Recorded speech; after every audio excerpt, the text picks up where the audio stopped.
Hello, my beautiful people. I am doing a quick little brief video on the eclipses because I am just so intrigued with the eclipses right now. And this is a very powerful one. I still feel the energy very strongly as I am recording this on November 7th, and the eclipse is November 8th, I believe, around 6 a.m. Eastern time. And so, yeah, we're just definitely in this energy field. There's a lot of electricity I feel in the air, a lot of anticipation to see what this eclipse will bring on a collective level and definitely on an individual level. For me personally, this is very significant, and because my lunar nodes in my birth chart when I was born, the south node was Scorpio, the north node was Taurus, and my ascendant is Scorpio. The nodes are very close to my ascendant in my birth chart. I had my nodal return earlier this year, so the eclipse back in was that May or April, during Taurus season. That was a very powerful eclipse for me. And you will tend to see the manifestation of these eclipses come through. Usually, I would say after, you will see things start to manifest or culminate, and possibly build in intensity after the eclipses, but also you'll feel it beforehand, and you will definitely feel it during that time. But there's like this process of the full manifestation and transformation of that eclipse is experienced more than likely after the eclipse. And some say within like a 6-month period is essentially that lasting effect of the eclipse. And being that this is my nodal return, I am really reflecting and sitting in awareness of how this just works and showcase itself within my own life and those that I connect with at this time that are really going through some really deep transformation. And so I just want to talk briefly about this eclipse. I want to pull a few cards just to see what messages are going to come through here.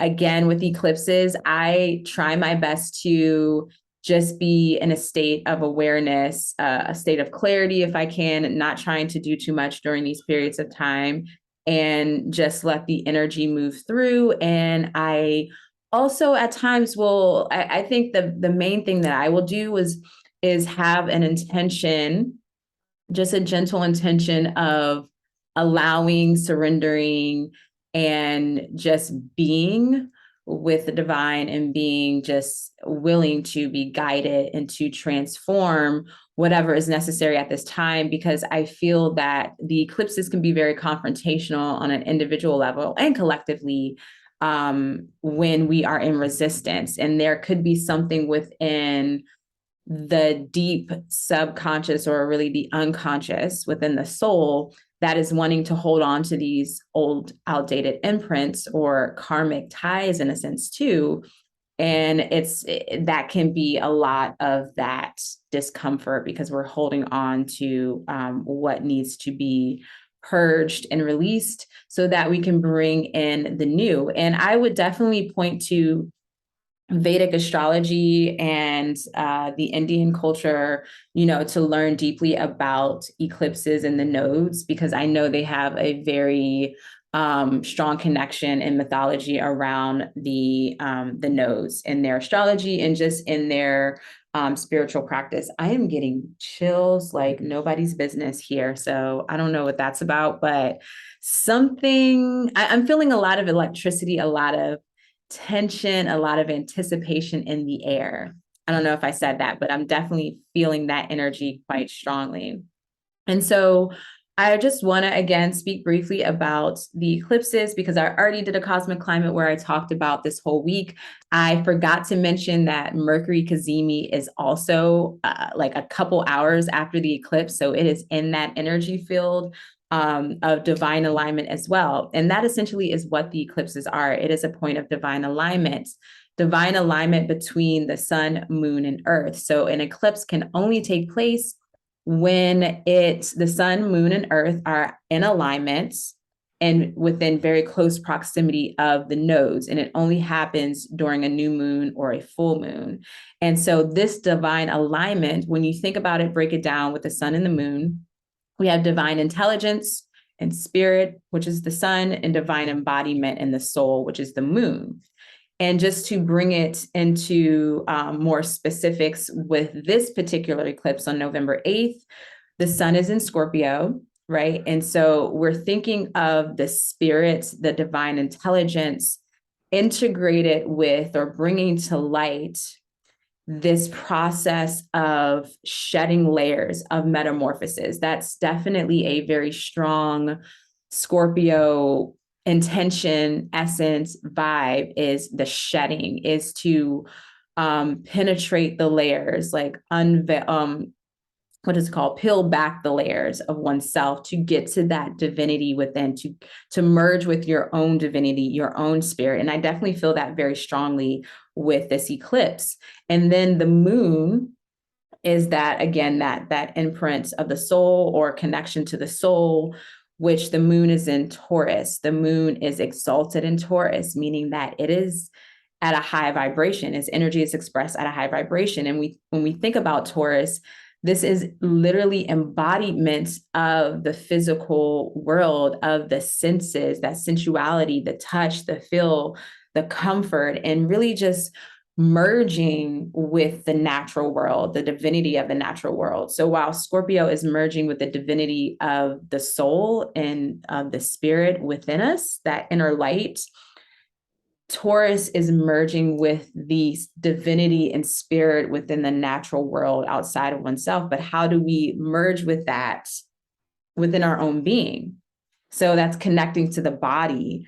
That's connecting to physical pleasure. And I do like, I was listening to, I believe his name is Maurice Fernandez, an astrologer. And this was through a Kepler college astrology talk, or just like a webinar. And he mentioned that Taurus is wanting to focus on the body as the temple, not looking at the body as holding the soul and as like it being caged in, but more so being the body being the temple of the soul, or for the soul. And so when I think about the sun, that is the desire to inspire. I think about the moon, that is the desire to nourish.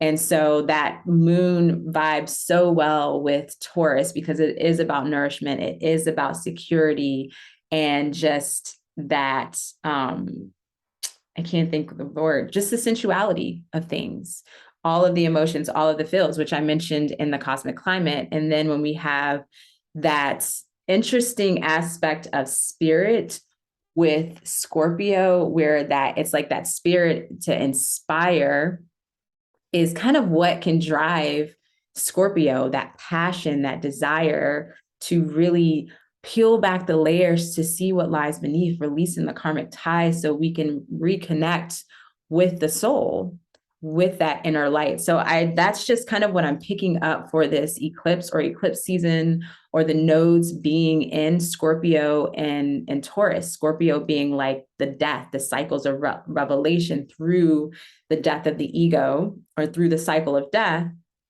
And then with Taurus is that aspect of life, fertility, nourishment, and just the growth process. So it's a really interesting access to just witness and just experience.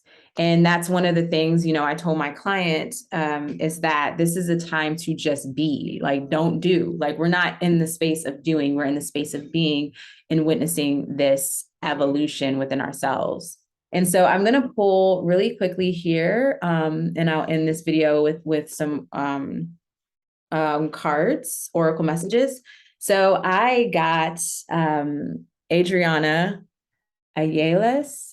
I'm not sure how to pronounce her last name, but her herbal astrology oracle. I haven't pulled any cards. I've looked through them. They are really beautiful. This is the back of the card. Okay, so I want to just see, since we're speaking of Taurus energy and the natural world and, herbalism and astrology, right? Plants, astrology, nature. I want to just see what card, what plant ally presents itself. Wow. Oh, I love the smell of fresh printed, like cards, books. I love it. Okay. I'm gonna shuffle one more time just to see what we get. Okay. Divine, what oracle plant ally is here to connect with us during this eclipse period?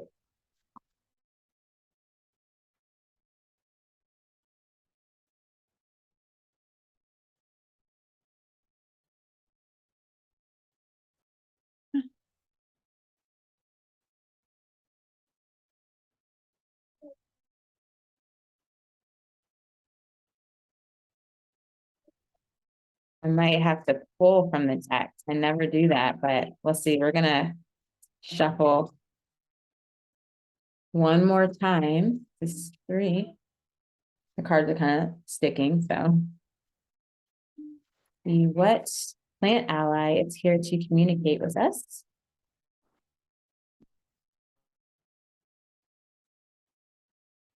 Okay, so I'm just gonna spread it out and pick one. I like always overthink when I do this, so I'm not gonna overthink it. I actually touched the one on the top, so I'm just gonna see what that is. This is so perfect. It is Damiana, the beloved, number 11. Damiana is my favorite. It's absolutely my favorite herb. And this is such a Venus herb, definitely a Taurus herb. There's Venus here. She has the planets that are associated. So Venus with let's get that in there, with Pluto, right? And then remember, or I don't know if you watched my cosmic climate that I did on this eclipse or the tarot reading that I did for the eclipse season checkpoint, but there was such a strong theme of divine counterparts. Damiana is a plant that is, especially when you like drink it as a tea, it's an aphrodisiac. It is a love herb, and it smells so good too, and it's just amazing. I'm so excited that we got this herb. Like, what are the odds? So I'm just going to take a quick glance here. So it says upright. The keywords are magnetism, attraction, kindred spirits, soulmates, relationship, intimacy, sacred play, finding the beloved within. Beautiful. So guidance for Damiana. Damiana represents the universal principle of the beloved within relationships and within ourselves. The alchemy of polarity is what we're made of, and this integration of opposites is that which births the beloved. This card represents the journey of coming together and reuniting with oneself, a lover, friend, family member, or any important person in your life. You are in an important period of making choices and establishing healthy boundaries, especially with those you like to deepen and expand, or those that you feel the need to shed or distance yourself from. Damiana reminds us of the importance of shaking off rigidity that often depletes creative reserves and sacred play. If you feel unsatisfied and emotionally unavailable, even to those whom you love, take the time to be in solitude and nourish your creative centers. Often, separation becomes the basis to reunite once again in a higher frequency. True self love is the key to lasting relationships with others, and most importantly, with yourself. I will put this description or this interpretation, it'll be in the caption of this video. I don't even feel like I need to pull any additional cards. I might do a check-in later this week and do a tarot reading, but I feel so good with this. I'll just show you all again. Like, how beautiful is this energy? I love Damiana. And so, yeah, I'll put those keywords and the interpretation there. So check that out. I just realized that there are angel wings here in the picture. So there's that divine protection.